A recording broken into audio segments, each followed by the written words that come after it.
Welcome to the Stoic Golden Tribe, where enduring wisdom meets the strength of presence, and where we uncover the truths modern society refuses to teach men. Men, there's a harsh reality no one wants to face, but you must if you want to protect your time, your energy, and your soul. Some betrayals don't come from strangers.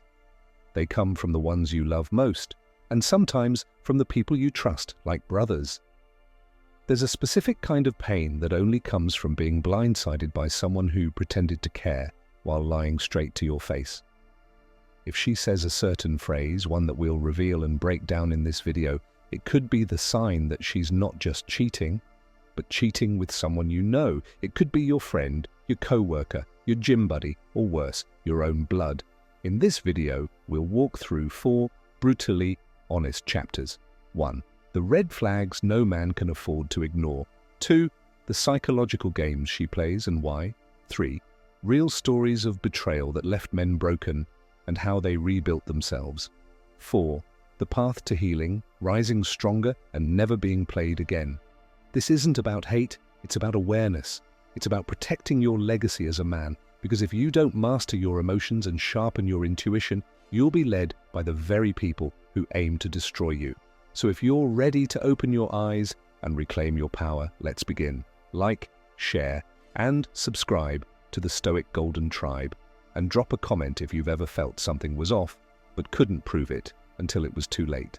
Chapter 1. The red flags no man can afford to ignore. They say betrayal doesn't come from enemies, it comes from those closest to you.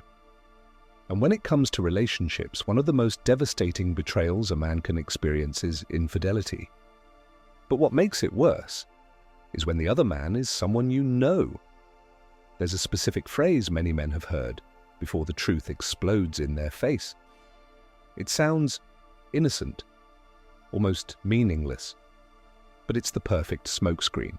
She says, "You're being paranoid. He's like a brother to me." If you ever hear that, pause everything, because behind those words often lies a truth darker than you can imagine. Red flag number 1. She becomes overly defensive. When a woman is truly innocent, she wants to clarify, explain, and reassure you. But when she's guilty, especially if the other man is someone you know, she doesn't explain. She attacks. She flips the script. Suddenly, you're the one who's insecure, controlling, or toxic. The defensiveness is not about protecting you. It's about protecting the lie. And more often than not, the lie has a familiar face behind it. Red flag. 2. She mentions him too often, or not at all. Here's where many men slip up. If she mentions a guy in passing often, talking about how funny, cool, or helpful he is, but always insists they're just friends, be cautious. The more she talks about him, the more she's conditioning you to accept his presence. But sometimes the opposite happens. His name never comes up until it suddenly does. And when it does, it's defensive, abrupt, like, "I can't believe you'd even think that about him. He's married." Don't be fooled. Married men cheat too, and that friendship may have boundaries in your head, but in hers, the lines are already blurred. Red flag number 3. She spends more time on her phone around you. One of the clearest signs something is wrong is a change in behavior. She used to be present, attentive, open.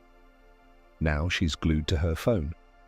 And when you walk by, she tilts the screen, turns it face down, or takes it with her into the bathroom or closet.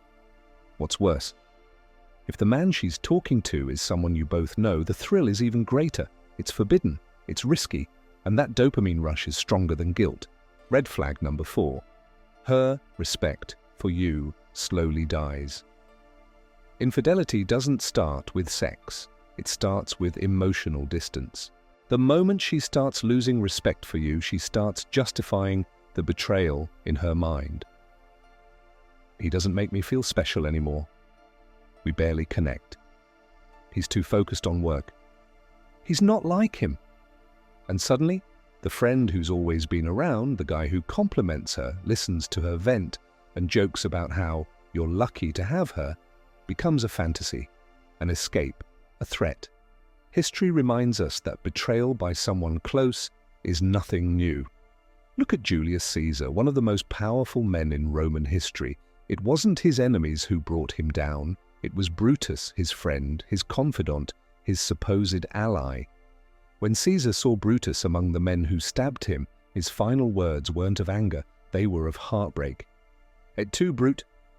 You too, Brutus?" This is the pain men face when their partner betrays them with someone they've trusted, a friend, a brother, a coworker. The emotional scars run deeper than the cheating itself. It's the collusion, the shared secret behind your back, the laughter they might have shared at your expense. Why you can't ignore the red flags.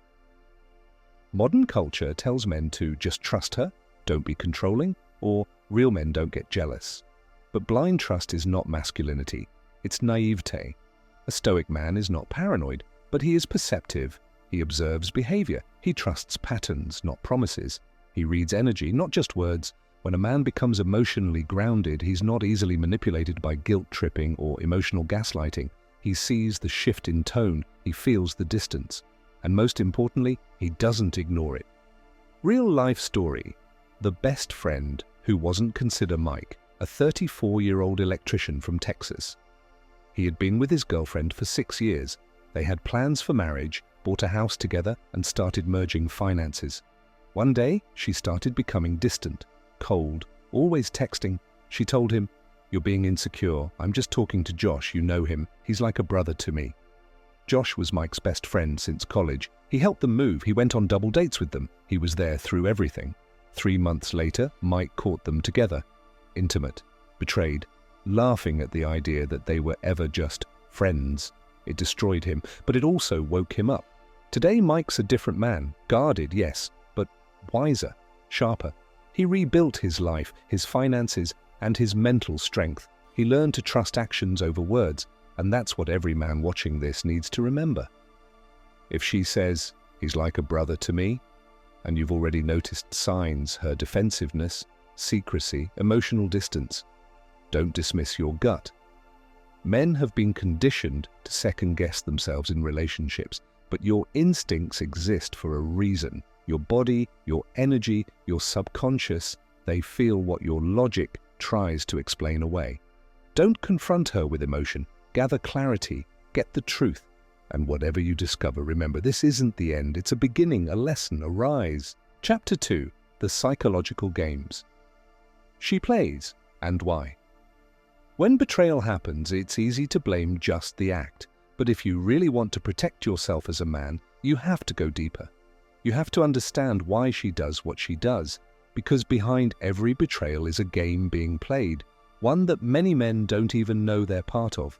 The game isn't about sex, it's about power, attention, validation, and emotional control.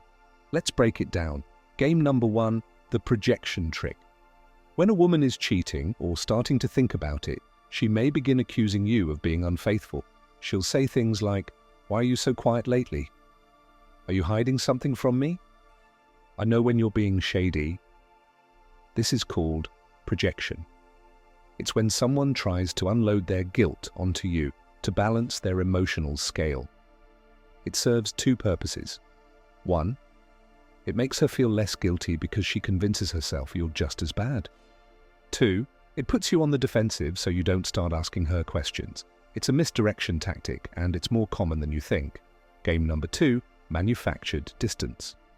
Here's another subtle move. She starts creating emotional distance and blaming it on you. She'll say, "You've changed. We're not close anymore. You don't make me feel wanted." What she's really doing is justifying her behavior ahead of time. She wants you to believe that whatever she does next, it was because you pushed her away. And if the other man is someone close to you, someone who makes her feel heard, the betrayal feels less like a crime to her, and more like a natural transition. She rewrites the narrative in her own mind. You're the villain. He's the comfort. She's the victim. And you, unknowingly, start to accept blame. Game number 3. The triangle of confusion.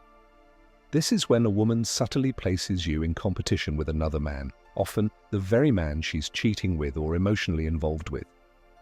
She might say things like, "He really listens to me. You could learn a thing or two from him. He's just more emotionally intelligent." This creates what psychologists call a trauma bond, a mental and emotional loop where your self-worth becomes attached to her approval. You start trying to earn back something she's already given away. And this is where men lose themselves. They try to be more patient, more loving, more available. But the truth is, the game was rigged from the start because she doesn't want resolution. She wants control. Why she plays these games? It's not always because she's evil. It's often because she's emotionally unfulfilled, deeply insecure, or addicted to attention. In a society that tells women they can have it all with no consequences, many believe they can keep a good man and indulge in their emotional fantasies. Cheating with someone close to you isn't just about secrecy, it's about proximity and emotional familiarity. She feels safe around him. She already trusts him. He knows your flaws because she vents to him about you. And if he's the kind of man who plays along, who listens, compliments, and slowly builds trust, then to her, it doesn't feel like cheating. It feels like connection. This is why many women justified it by saying, "It just happened. You weren't there for me. We were already falling apart." But make no mistake, the games are conscious, even if the excuses are unconscious. History gives us another powerful reference, Helen of Troy. She was the wife of King Menelaus of Sparta, but she left him for Paris, Prince of Troy. This wasn't just a betrayal, it sparked the legendary Trojan War, a conflict that lasted 10 years and destroyed an entire civilization. Helen's move wasn't purely romantic, it was political, emotional, strategic. Just like today, behind a woman's betrayal can be layers of dissatisfaction, power struggles, and emotional chaos. And just like Helen, many women justify betrayal by reframing it as destiny. Real-life story, the gym buddy. A man named Ruben shared his story in an online forum. He and his girlfriend had been dating for 4 years. She started going to the gym more often, claiming she wanted to feel better about herself. Ruben supported it, encouraged her. One day, she mentioned her gym buddy, a guy named Kyle. She insisted Kyle was married, a good guy, just a friend. Fast forward a few months, she started arguments for no reason, grew cold, would disappear for hours. Her reason? "I just need space. You don't get me anymore." Ruben followed his gut, hired a private investigator. Within a week, he had photos of her and Kyle, together, affectionate, and clearly more than friends. The betrayal was confirmed, but the real pain? Kyle had met Ruben several times. They'd shaken hands, talked about fitness, even joked about how loyal girls are these days. That's the depth of the game. You're not just fighting her secrets, you're fighting an illusion carefully crafted to keep you blind. How to break the spell 1. Stop arguing with lies. The more you try to convince her of what you know, the deeper you fall into her trap. Let actions reveal the truth. 2. Reclaim your presence. A stoic man doesn't chase validation. He observes, detaches, and moves with purpose. 3. Speak last. Act first. Don't announce your suspicions. Confirm them. And when you do, act with clarity, not chaos.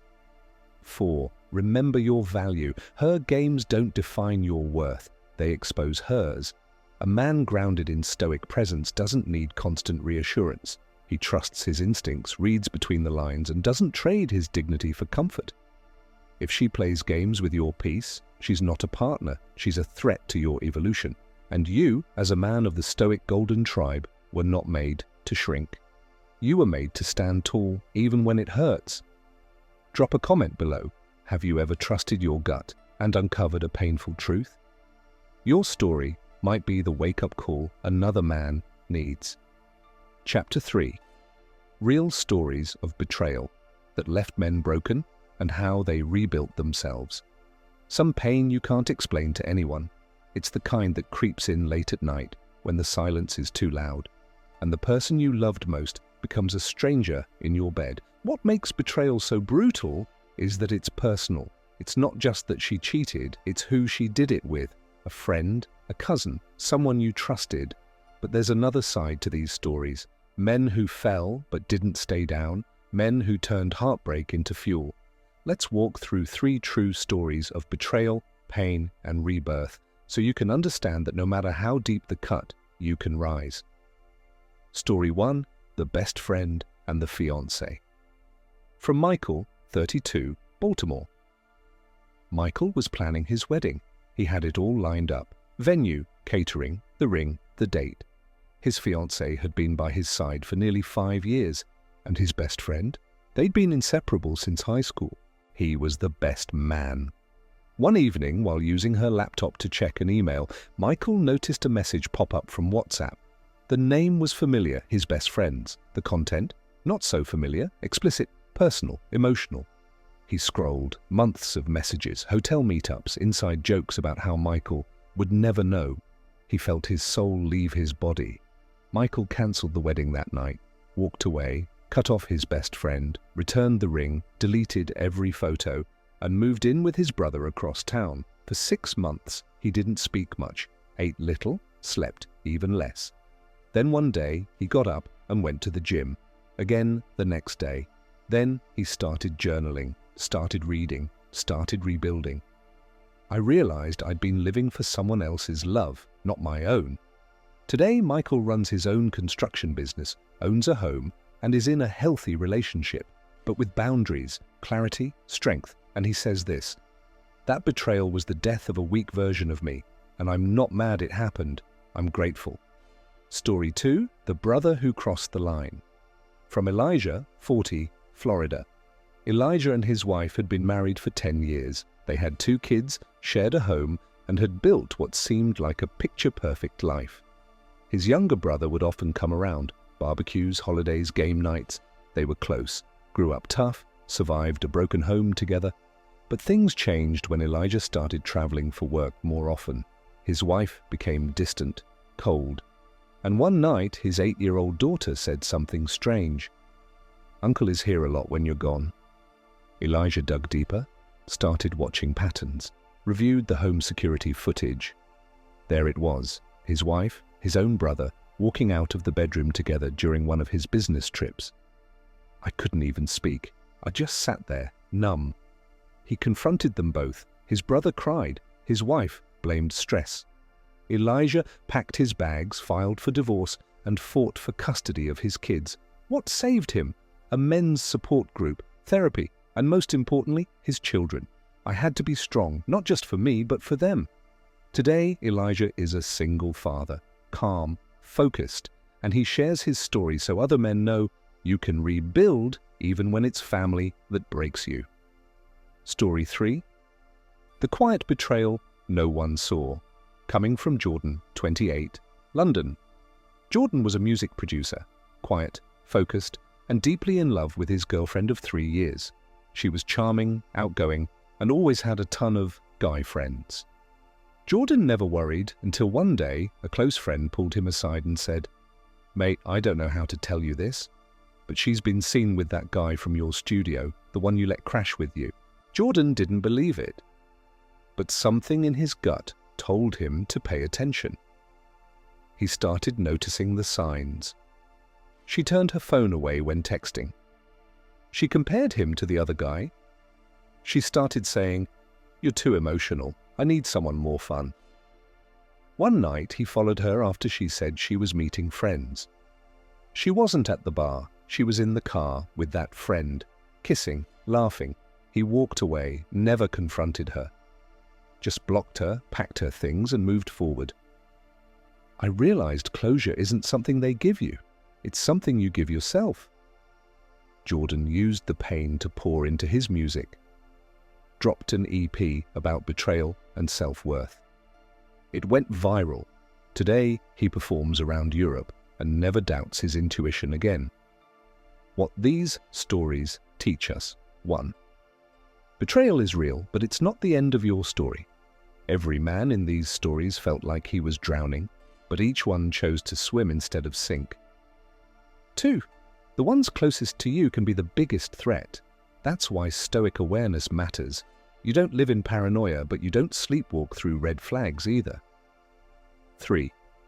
Pain is not a weakness, it's a forge. Fire either burns you or strengthens you, depending on how you walk through it. Historical reminder: King David and Uriah. In the Bible, King David, a man after God's own heart, betrayed one of his most loyal soldiers, Uriah, by sleeping with his wife, Bathsheba. Not only did David take what wasn't his, but he sent Uriah to die in battle to cover it up. What does this tell us? Even the greatest fall when their desires overpower their discipline. And the most dangerous betrayal is one done in silence, behind a trusted back. Let that be a warning, but also a mirror. Rebuilding after betrayal. Here's what real men do after betrayal. They don't chase closure. They create it. They don't beg for answers. They build better boundaries. They don't drown in anger. They channel it. The Stoic path isn't about avoiding pain, it's about transcending it. You don't bounce back into another relationship. You bounce inward, toward purpose, toward growth, toward truth. Betrayal strips you down, but what you do next builds the man you were meant to become. Drop a comment below. Have you ever been betrayed by someone close? How did you rise from it? And what did you learn about yourself in the process? Your words could give strength to a man going through that same storm. Chapter 4. The path to healing, rising stronger, and never being played again. Welcome to the part most men skip. The part where the wounds start to close, not because time passes, but because you decide they will. You've been betrayed, broken, humiliated, and yet here you are, still breathing. That means you haven't been defeated. You've just been refined. The healing process isn't about forgetting her. It's about remembering who you were before you gave her the keys to your peace. Step 1. Rebuild the temple. Your mind, your body, your focus, that's your temple. After betrayal, don't run to another woman for validation. Don't numb it with vices. Go inward. Work out not for looks, but for discipline. Read daily, even 10 minutes, to sharpen your perspective. Limit distractions. No scrolling, no mindless noise. What you build during your pain becomes your armor for the future. Step 2. Rewire the narrative. She didn't break you, she revealed you. She exposed the parts of you that were too trusting, too blind, too available. That's not weakness, it's a lesson. A man who learns from betrayal becomes the kind of man who no longer tolerates it. You now see through masks, you catch red flags in conversation. You understand that love without boundaries is not love, it's self-sacrifice. Step 3. Become dangerous. Again, a dangerous man isn't violent, he's grounded, he knows his value, he doesn't react emotionally to manipulation, he walks away from games, he walks toward purpose. You don't need revenge, you don't need closure, you need clarity about who you are and what you deserve. Let her go, let them all go. You're not here to chase chaos, you're here to master your peace. Marcus Aurelius, the Roman emperor and Stoic philosopher, once wrote, "You have power over your mind, not outside events. Realize this, and you will find strength." He led empires, faced betrayal, and yet remained calm, composed, and anchored in principle. That's the Stoic Golden Tribe way. Pain will visit you in this life. Betrayal may knock the wind out of your lungs, but let it be the moment you wake up. The greatest revenge is not bitterness, it's success. The strongest healing isn't forgetting, it's transformation. And the best protection from future betrayal is presence in yourself, your purpose, and your power. Walk tall, brother. Not because you never fell, but because you got up with a new fire in your eyes. Drop a comment below. What has betrayal taught you about strength, boundaries, and self-respect? Your wisdom could guide another man through his darkest hour.